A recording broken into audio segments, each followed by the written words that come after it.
Voy a presentar tecnologías de fusión innovador, prototipo del reactor de fusión. Me llamo Vicente Querán, soy del CIMAD, como he comentado. Primero comentaré quién ha financiado el proyecto. Lo ha financiado la Agencia Española de Investigación, el Ministerio de Ciencia, Innovación y Universidades y los fondos FEDER europeos, bajo ese contrato. Y el CIEMAT es el Centro de Investigaciones Energéticas, Medioambientales y Tecnológicas, que está en Madrid, pero también en Almería, en Soria, en distintos lugares. Por ejemplo, en Almería está la plataforma solar, que ha sido muy famosa durante mucho tiempo.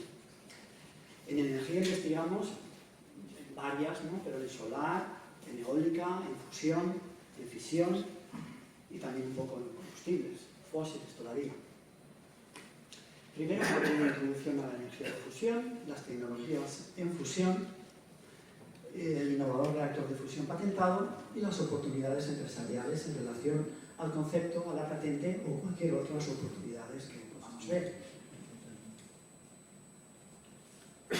Como sabemos, prácticamente toda la energía que utilizamos en la Tierra proviene de la energía nuclear de fusión. Es energía nuclear que está en el Sol. Tenemos eólica, solar, combustibles fósiles, hidráulica, biocombustibles, casi todas, menos la fisión. La fisión no proviene de la energía de fusión nuclear. Vemos aquí, también sería nuclear en la Tierra, cuando funcione comercialmente, tenemos un plasma dentro de un reactor de fusión y a mano derecha se ve el interior. El consumo de energía mundial sabemos que ha crecido mucho, ya tenemos bastantes renovables, pero todavía sigue habiendo muchísima parte de combustibles fósiles, carbón y otras. Y convendría si pudiéramos tener energía de fusión en la Tierra. En el Sol, las reacciones que se producen nucleares son las que vemos aquí. El Sol tiene la ventaja que hay una reacción que tarda bastante tiempo en producirse. Tiene la ventaja de que tiene muchos millones de años y no tiene problema como los humanos en que queremos que todo vaya muy rápido. Aquí en la Tierra, la reacción que se considera en general es la de deuterio-tritio. El deuterio se encuentra en el agua del mar y en todas estas botellas que tenemos, como estamos bebiendo, en pequeñas cantidades, pero está ahí. El tritio no existe en la naturaleza y además es un poco radioactivo. El Sol es un plasma que es un gas ionizado. Es un gas ionizado de alta temperatura y densidad. Por ejemplo, aquí aún tenemos tubos fluorescentes, me parece, pues eso también es un plasma, es un gas ionizado. Lo que ocurre es que es de baja temperatura y de baja densidad, o a veces es de baja temperatura y alta densidad, pero eso no sería un plasma de fusión, es decir, no produciría estas reacciones de fusión de los núcleos, deuterio y tritio en este caso. También tenemos otras reacciones, pero que son más difíciles de conseguir. En este caso tenemos deuterio, que es ese isótopo de hidrógeno que lo tenemos en el agua, y el helio 3.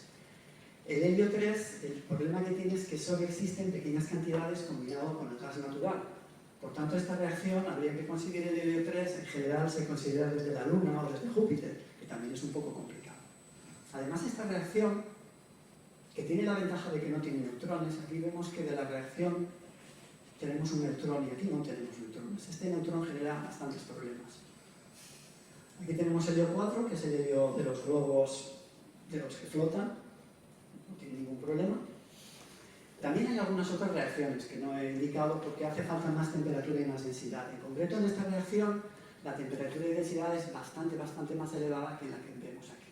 Entonces, en muchas ocasiones se considera esta reacción nuclear como la mejor para producir energía en la Tierra. En un tipo de fusión que es fusión por confinamiento magnético, nosotros lo que queremos es que esta especie de Sol no contacte con las paredes. De forma coloquial se habla de la botella magnética. Esta botella, o esta cámara de vacío o reactor Bessel, cuando las partículas del plasma contactan con la pared, se deteriora, se puede destruir.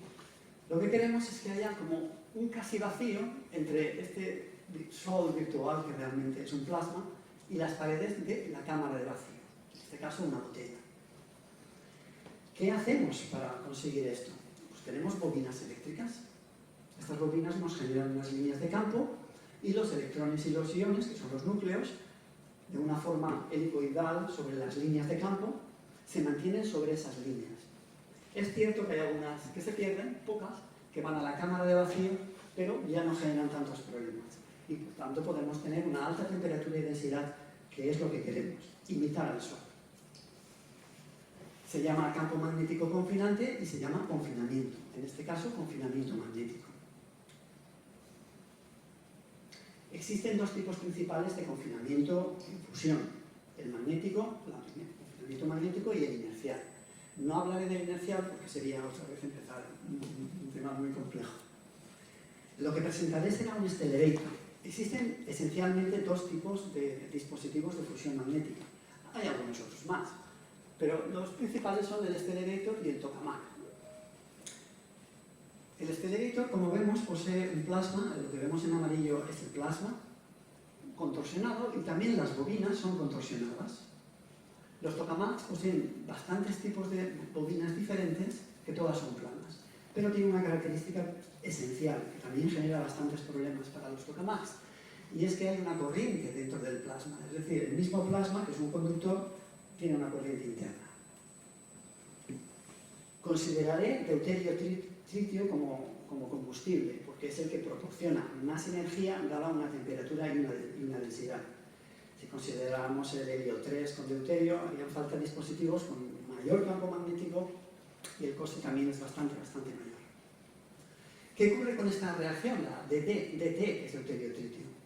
Pues que como el tritio no existe en la naturaleza, tenemos que producirlo. Y se produce por un procedimiento que se llama breeding, se podría llamar reproducción en castellano o producción. Y se produce a partir de los neutrones generados. En la actualidad existen dispositivos experimentales, por ejemplo, en este caso, es el Accelerator o el STEIN-7X, que está en Alemania. Ha sido financiado por fondos públicos y el diámetro es de 11 metros. El diámetro es entre el centro del plasma aquí y el centro del plasma. Generalmente en fusión se habla de radios, pero es más fácil para entender que 11 metros sería como de aquí a la pared, o más, y es circular, con una forma, un aparato bastante grande. En Madrid tenemos el TJ2, también está financiado por fondos públicos, es de 3 metros de diámetro, entre plasma, un punto del plasma y el otro. Estos dispositivos, el objetivo es producir experimentos con el plasma para mejorarlo, es decir, para que la temperatura y la densidad del plasma sea mayor con las mismas bobinas o que vayan menos partículas a las paredes, distintas cuestiones que son importantes en el plasma. Pero también es cierto que estos dispositivos son bastante complejos y hay una industria que se llama industria de la ciencia, que es aquella industria que crea, son muchos ingenieros, empresas de ingeniería, que diseñan y fabrican estos dispositivos, que son bastante complejos. Luego, en Castellón, en Almazora, yo soy de Almazora, nacido ahí, tenemos los acelerators UST1 y UST2. El UST2 es 1 metro de diámetro, es pequeño, pero ha sido financiado prácticamente por mí, con una colaboración del CIEMA en medios. El UST1 lo vemos aquí, es más pequeño todavía, pero es lo que habíamos comentado. Luego, en Costa Rica vinieron a visitarlo, les di todas las dimensiones y las bobinas y lo construyeron a doble tamaño. Obviamente es mejor que el UST1 y es el único que existe en Latinoamérica.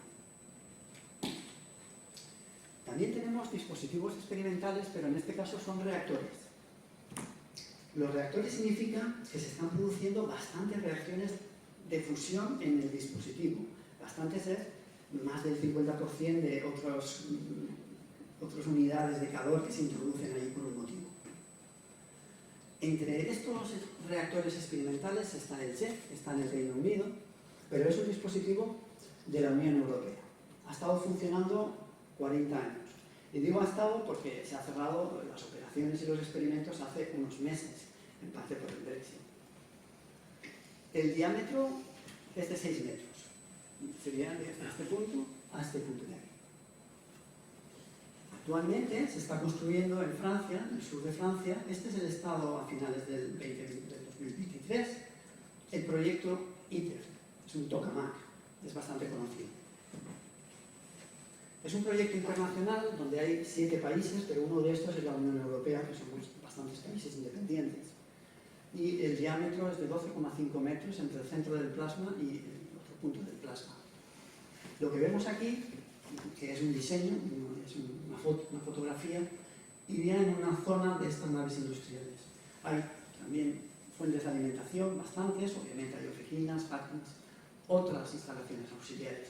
Hay bastantes empresas de ingeniería españolas que están trabajando para este proyecto, porque es un proyecto, ahora son unos 20.000 millones. Hay gente que dice que serán 30.000 millones, son muchos millones, pero es un proyecto mundial, incluido está China, está Rusia, está Estados Unidos, está Europa, India y algún otro, Japón.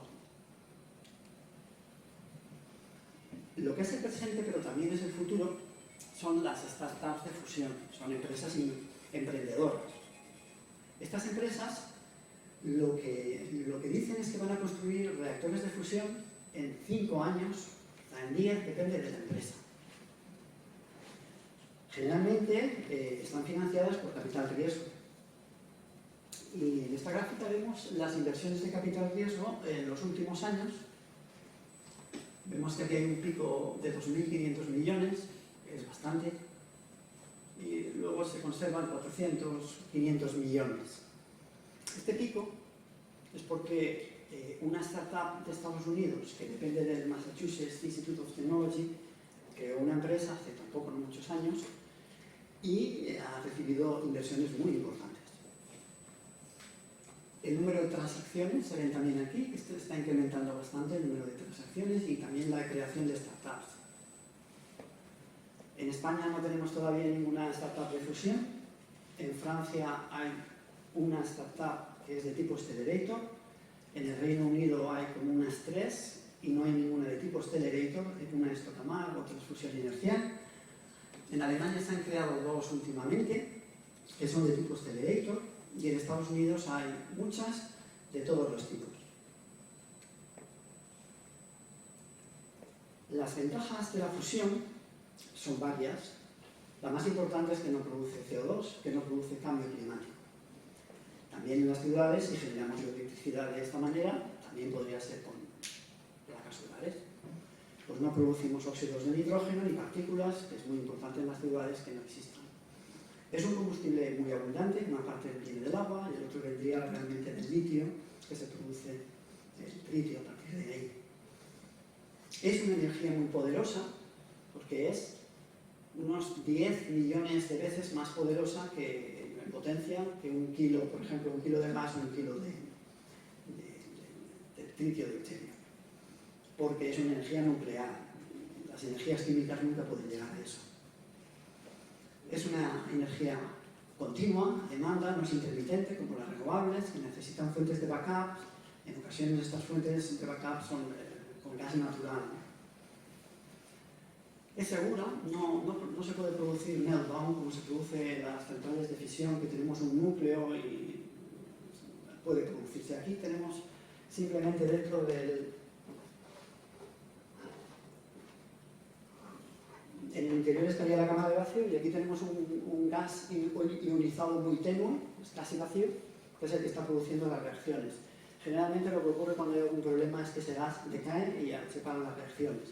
Es muy diferente a la fisión, aparte de que esto es fusión y la fisión es lo contrario, la separación. No produce residuos de alta actividad y larga vida, que es lo que ocurre también en la fisión. Como inconvenientes, yo como ingeniero, hay gente que diría otra cosa, pero como ingeniero lo que digo es que es demasiado cara. Es demasiado complejo, los dispositivos tienen que ser muy, muy precisos y muy grandes a la vez. Pero también es cierto que hay bastantes startups y también es cierto que aquí hay una idea que voy a proponer y podría dar lugar a reactores más competitivos. Otro problema es que es un tipo de energía nuclear. Entonces, se rige por la normativa nuclear, aunque es verdad que ahora se está creando una nueva normativa, por porque es una energía nuclear menos nuclear que la de fisión. Entonces será un poco más fácil trabajar. También que requiere materiales especiales porque hay neutrones en D que se producen dentro del plasma y van a las paredes.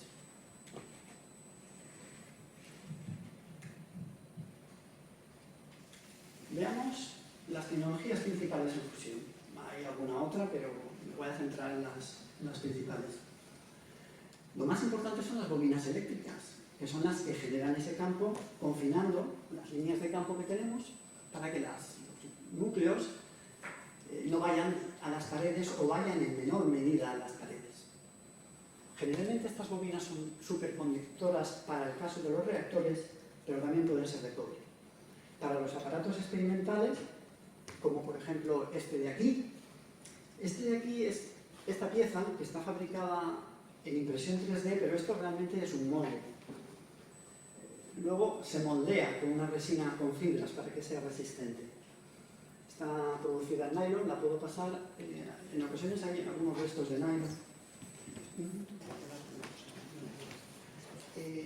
Los accelerators poseen esta forma, es tan pequeñito, pero se ve en 3 dimensiones, es bastante más fácil de ver. Está impreso en 3D también.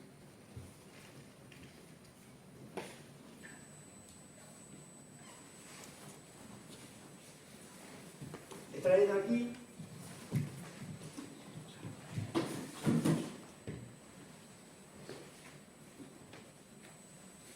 el que vemos a la parte de arriba, que es el UST2.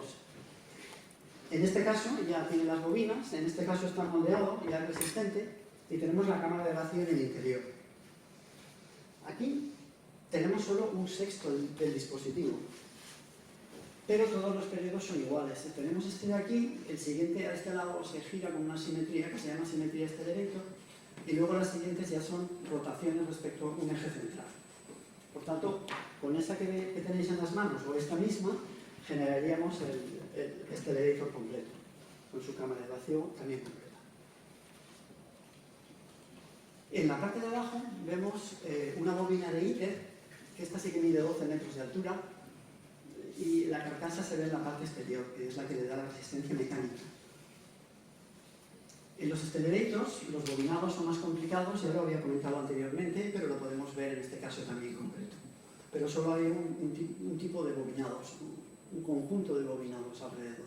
Mientras que los tokamás tienen estas que vemos aquí, más todas las que había comentado anteriormente. Otra tecnología muy importante y que concerne a lo que estamos hablando son unos que se llaman blankets. En castellano sería manto reproductor, pero prefiero decir blanket porque manto reproductor tampoco no dice mucho. Como comentaba, el tritio no existe casi en la naturaleza. Tenemos que generarlo por medio de la reproducción, o en inglés sería breeding. Las estructuras sólidas que vemos aquí en gris, que es una parte del blanket, es donde se encontraría un material que posee el litio para producir el tritio. Alrededor de todo el dispositivo, es decir, alrededor de todas las paredes que vemos aquí, tienen que estar estos blankets, para que los neutrones que vienen del plasma vayan a lo que se llama un blanket y produzca el tritio. Esto es necesario porque estamos considerando la reacción deuterio-tritio. Si hubiera otra, pero allí hay otros problemas. Estas estructuras también tienen una parte que es de aislamiento neutrónico para que los neutrones no calienten las bobinas superconductoras. Estas estructuras, cuando reciben neutrones, digamos, estarían aquí dentro. Estarían aquí dentro alrededor, cuando reciben los neutrones que vienen del centro del plasma, se dañan por los neutrones y entonces hay que sustituirlas. Y como están aquí dentro, pues, no es del todo fácil. Por eso tenemos otras tecnologías. Pero bien, en los blankets, si se trata de unos blankets que en el interior querramos utilizar unos metales líquidos, generalmente es litio con plomo, hacen falta blankets cerámicos. En el CIEMAT no lo he realizado yo porque estoy en otra parte, pero son compañeros y compañeras mías. Se han realizado estos estudios y más estudios. En concreto lo que vemos arriba es alúmina creada y fabricada por Colada, aquí es alúmina por extrusión, carburo de silicio por extrusión, alúmina por extrusión, y en este caso, que tiene esta forma ya de blanket, es alúmina por colada. La forma que vemos curvada es para acoplarse a las curvas del interior, tanto de los tokamaks como de los escleritos. Estas curvas aquí iría esta pieza. Esa escala más pequeña, porque vemos el tamaño del móvil, pero bueno, ya tiene un tamaño bastante razonable. También se han realizado pruebas de uniones, como vemos aquí, entre las bridas y los tubos, que harían falta para esos blankets. Como comentaba, en los reactores normales, que es de los que estamos hablando, los blankets se dañan por los neutrones que reciben, por tanto hay que sustituirlos, depende de la potencia del reactor y el tipo de material, cada 1 año, 4 años.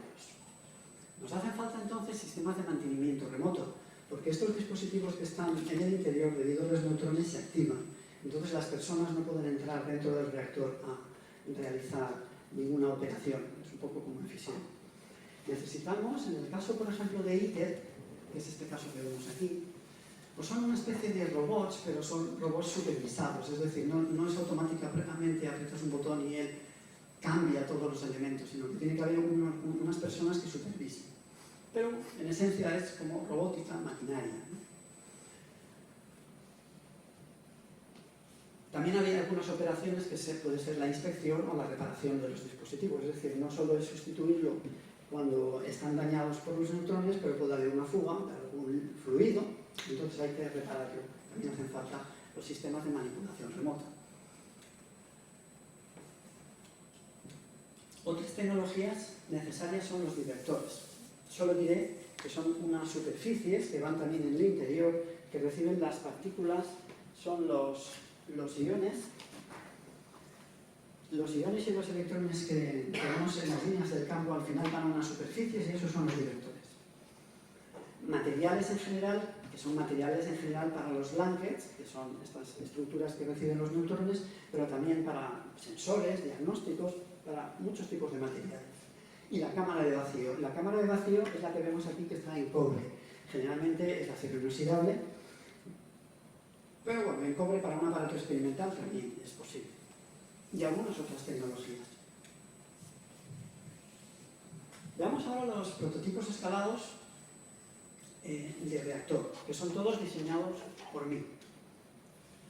Había hablado anteriormente del USP-1, que lo construí antes de estar en el CIEMAT en Amazora.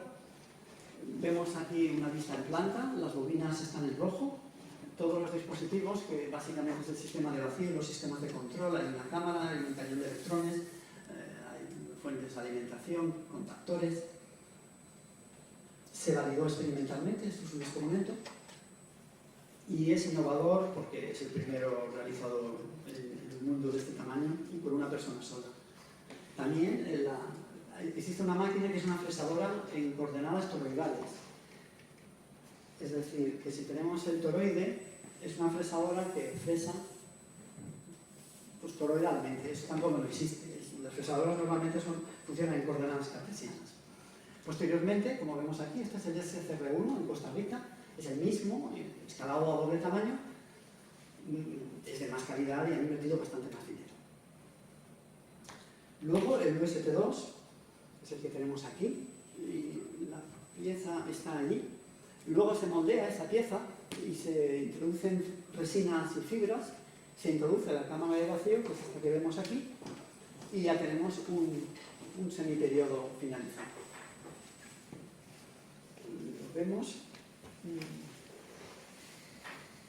No sé si lo veis bien, pero bueno, para la mayoría se ve mejor así. Luego pueden subir arriba y entonces lo pueden tocar y verlo.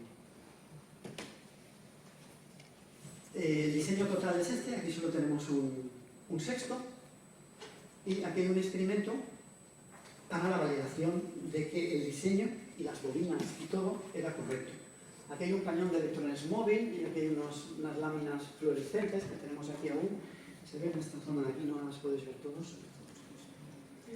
Entonces, la relación entre los cálculos teóricos y lo que se ha obtenido aquí en esta zona, la intersección del cañón de electrones con la pintura fluorescente se comprueba que es correcto.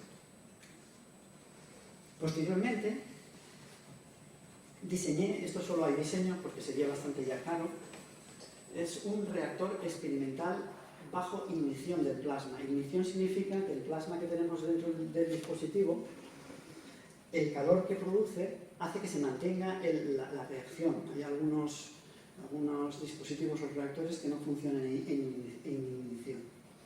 Es el primer diseño de accelerator de alto campo en el mundo. Es verdad que en el Massachusetts Institute of Technology los tokamaks han sido tradicionalmente de alto campo, pero accelerators en principio nadie lo había propuesto. Yo lo propuse, hicimos un artículo científico y es muy interesante. A partir de todo el trabajo realizado y que ha sido satisfactorio, pues ahora voy a explicar el reactor innovador actual, que ya es un reactor. El anterior es un dispositivo para producir experimentos, no es un reactor comercial para producir electricidad que se pueda vender. El problema que había comentado en los dispositivos de fusión tradicionales normales son los blankets. El plasma genera los neutrones, daña los blankets. Estos blankets hay que almacenarlos temporalmente son una década o varias décadas, dependiendo de los materiales. Estas instalaciones son grandes, vemos aquí los tamaños que tienen y también son caras. Además, como cuando se nos han dañado los blankets tenemos que sustituirlos, hay que volverlos a fabricar y eso es un coste. El coste, en un caso, sería de unos miles de millones de euros y en este caso la instalación también cuesta unos miles de millones. Se sabe en base a la instalación de ITER. El concepto consiste en dos partes. Una es que tenemos sales fundidas, son líquidos, centrífugos, que giran en el interior de un cilindro. El cilindro está aquí, en esta zona. En las otras zonas, que son las curvas, hay un campo magnético más elevado, de tal manera que las partículas se encuentran en la zona del cilindro. Entonces, las reacciones nucleares se producen sobre todo en el cilindro. La producción de tritio también se produce en el cilindro y todo se produce ahí. E intentamos que en las zonas curvas, que la vemos aquí y la vemos aquí, haya o bien no haya ese material de brimming, que es el que nos molesta, o que haya muy poco. También vemos las bobinas en amarillo y vemos la estructura soportante de las bobinas porque ahí hay esfuerzos magnéticos que son bastante elevados. En la primera parte, que es las sales fundidas centrífugas, tendríamos, esto serían como 55 centímetros, es bastante grueso, pero se puede hacer un poquito menos, pero al final es bastante complicado porque tenemos que generar el tritio. Se encarga de producir eso, el tritio, de proteger las paredes, que aquí estaría en azul. Ya los neutrones hay pocos y con poca energía, por tanto no la dañan, por tanto puede vivir toda la vida útil del reactor, serían 40 o 60 años. No hay sólidos dentro de la vasija, no hay nada que se dañe por los neutrones. Tampoco no tenemos grietas térmicas, también esto es típico en cerámica cuando hay gradientes de temperatura. Y luego un elemento adicional que si es posible lo utilizaremos, y es la utilización de una capa fina de litio que flota, sería aquí, en esta zona de aquí, que flotaría sobre la sal fundida. Es importante para ciertas cuestiones del plasma. El cilindro, que estaría en azul, conviene que sea aislante eléctrico y resistente a la radiación. Y esos materiales, los únicos que existen, son las cerámicas. Vemos una vista general de la planta. El accelerator al final lo único que hace es producir el calor, luego hay intercambiadores de calor, turbinas, los generadores y producción de electricidad. Pero también se puede producir calor industrial directamente, producir hidrógeno catalizado a alta temperatura. Muy importante la producción de combustibles sintéticos y eliminación incluso de CO2. En el vídeo estamos viendo y probando que al menos a pequeño tamaño un líquido, que en este caso es agua, no son sales fundidas, en régimen permanente se puede mantener y no se producen gotas en el interior del interior sería el interior del tubo. El flujo es suficientemente uniforme, como vemos, hay algunas pequeñas ondas, pero son aceptables. Esto también es la primera vez en el mundo, en la historia, que se hace. Hay un artículo, que yo leí obviamente, que lo proponían utilizar sales fundidas centrífugas, pero luego aquí hay bastantes detalles, es complicado explicarlo, no lo voy a explicar, pero es importante. De lo contrario, se producen gotas que pueden caer al plasma o spray que vaya al plasma, sobre todo en la salida. Está impreso en 3D, lo tengo aquí, es pequeñito también porque el proyecto, con los fondos que hay, está impreso en 3D transparente, y aquí tenemos la boquilla, que es la que también está impresa en 3D y impulsa los líquidos. Este es el nombre. Y una prueba inicial del comportamiento del litio flotando sobre la sal fundida. Este verano realizaremos con un compañero que es experto en estos temas experimentos más avanzados respecto a esto. Aunque no he explicado del todo por qué se utilizan metales líquidos en los reactores de fusión, en algunos conceptos, no en todos, pero lo cierto es que es conveniente utilizarlos. Si tenemos un imán, un campo magnético, y lo introducimos en una zona donde hay un flujo de centrífugo, digamos, de un metal líquido, que en este caso se llama galistán, que es una aleación que es líquida a temperatura ambiente, lo que ocurre es que se produce un arrastre. Vemos aquí que decae, ¿no?, el flujo y ya no es centrífugo, y cuando lo eliminamos vuelve a ser centrífugo. Este arrastre genera problemas en todos los sistemas que utilizan metales líquidos. Lo mejor y lo que se realiza es utilizar materiales cerámicos. Entonces todo el interior tendría que estar formado por un sistema cerámico. Las ventajas de este concepto básicamente es la simplicidad, que implica un bajo coste, porque no tenemos esos componentes complejos que se llaman blankets, que se dañan por los neutrones, que hay que sustituirlos, que necesitamos unos sistemas de mantenimiento remoto para sustituirlos, que son caros, y esas celdas calientes, que es donde vamos a almacenar durante un tiempo esos componentes. También larga vida, porque los líquidos no se dañan por los neutrones, podemos tenerlos funcionando los 40 o 60 años de la vida del reactor, y alta potencia. Eso es así también porque los líquidos podemos extraer bastante más potencia extrayéndolos rápidamente. Y por lo mismo, porque necesitamos mucha energía para muchas necesidades, incluida la inteligencia artificial, que no la he citado ahí. Ya lo he citado anteriormente, ya lo sabemos. ¿Qué dificultades potenciales puede tener el concepto?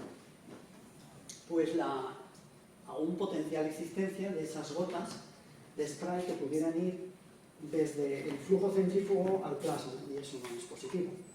No ha ocurrido en ese experimento que hemos realizado, pero habría que validarlo a mayor tamaño.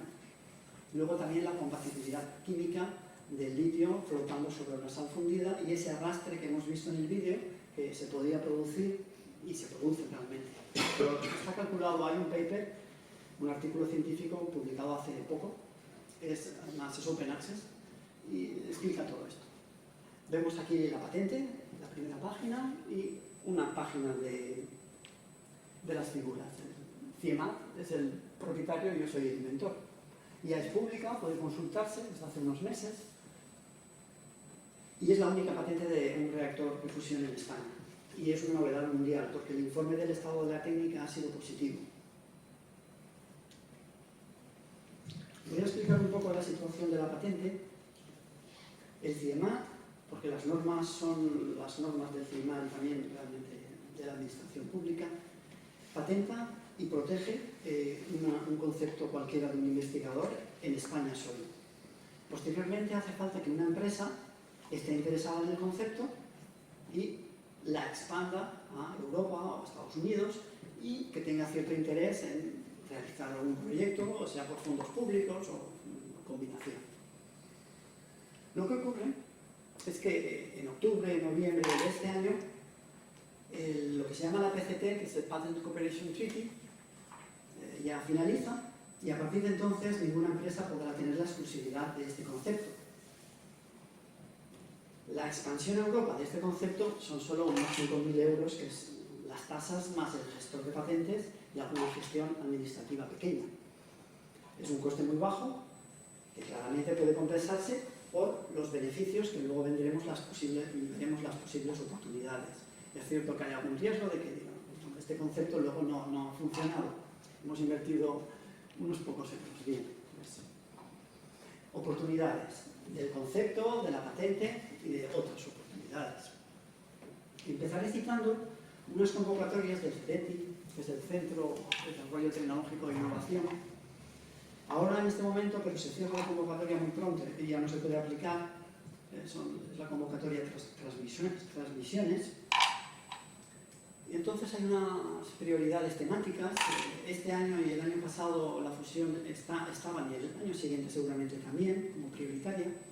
También los combustibles sintéticos, los biológicos avanzados, el hidrógeno es normal, la economía circular, las tecnologías para la fábrica autónoma, que también aplica bastante aquí para Castellón, y en los siguientes no estamos en principio interesados. Hacen falta como mínimo 3 empresas en la agrupación de empresas, y luego hay una agrupación de centros sin ánimo de lucro, o sea, centros de investigación o centros tecnológicos, que son 2 como mínimo. El CEDETI financia, subvenciona realmente el 85% del presupuesto para pequeñas empresas, el 75% y el 65% para grandes empresas. El mínimo presupuesto son 3 millones y el máximo 10 millones. Eso es para la agrupación de empresas. Es menos para la agrupación de centros de investigación o sin ánimo de lucro. Están las convocatorias aquí, algunas personas ya las conoceréis. Para el campo de la cerámica, una posibilidad para recubrir el reactor, todo el interior del reactor con sus formas especiales, podría ser intentar mejorar o desarrollar una baldosa cerámica que podría ser plana, quizá también podría ser curva, pero mejor que sea plana, que posea unas juntas bastante herméticas y que no sea necesario material de sellado. Sería como en esta construcción que vemos aquí, que tiene unas superficies curvas y con ello recubriríamos el reactor. Este concepto es aplicable al concepto reactor que tenemos, que he presentado, porque las superficies son sencillas. Es un cilindro o un cilindroide, pero no tenemos los blankets y esos tubos tan complejos en muchas zonas, que sería bastante difícil de recubrir con baldosa cerámica.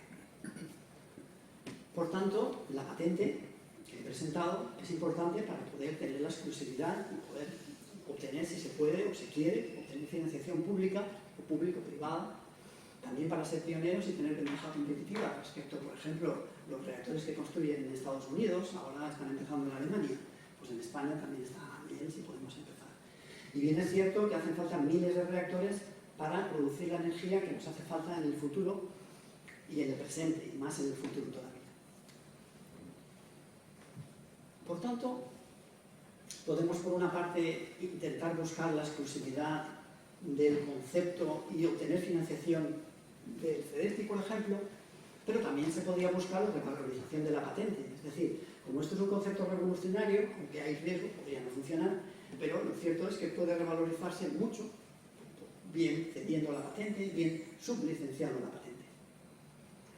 También, por ejemplo, alguna empresa del sector energético, aquí cito British Petroleum porque está aquí en Castellón, pero lo cierto es que una empresa que es Eni, cito aquí, es italiana, se dedica a petróleo y al gas, ha invertido cientos de millones en esta startup que depende del MIT. Cientos de millones es mucho, con menos también podemos avanzar un poco, al menos para arrancar el sistema. Cualquier otra idea que puedan tener, luego lo podemos hablar, se pueden comunicar a otras personas y hay bastantes posibilidades.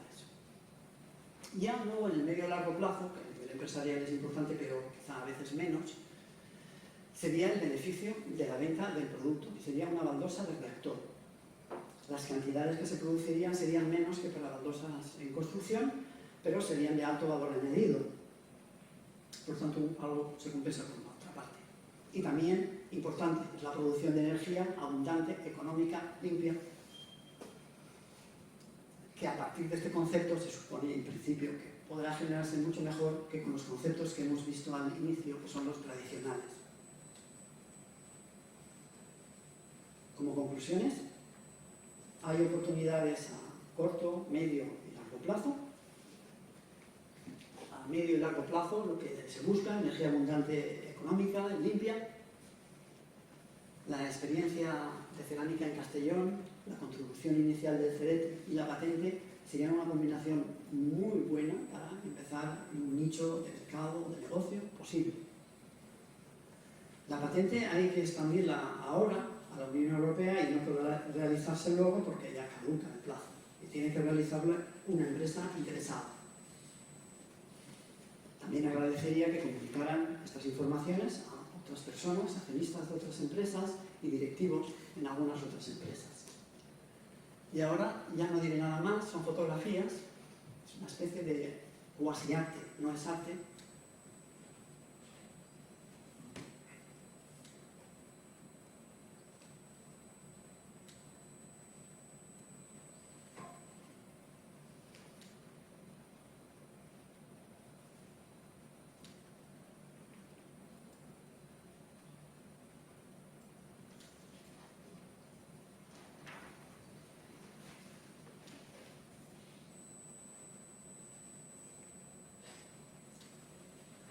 Muchas gracias por su atención. Esto es todo. Y luego habrá preguntas, supongo.